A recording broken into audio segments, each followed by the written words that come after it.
Hello friends, you are watching Apna lecture, and in text section we are going to discuss about a simple problem.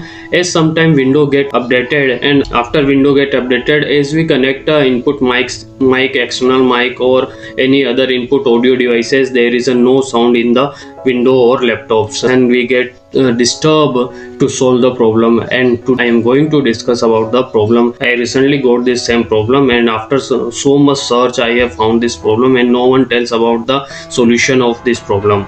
So I am going to tell you the simplest solution for this problem, and it will give you solution within a seconds. So let's get started. If you go on YouTube and search about the problem that my sound is not coming, someone says go to privacy setting, go to the app permission, go to the sound media, and there is a no solution. No one can able to give the solution. The simplest solution is this: go in search bar and type device manager.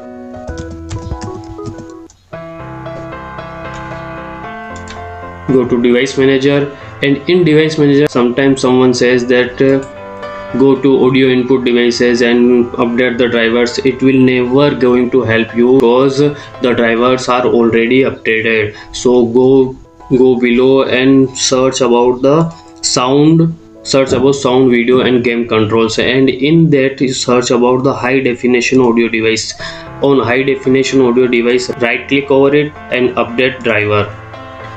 Don't go search automatically for driver, browse my computer for driver, and after that click next. As you click next, the driver get updated automatically, and after restart your laptop you are going to get the voice you want, and you are now happy. If you found this solution, please like, subscribe and share our video also. Thank you.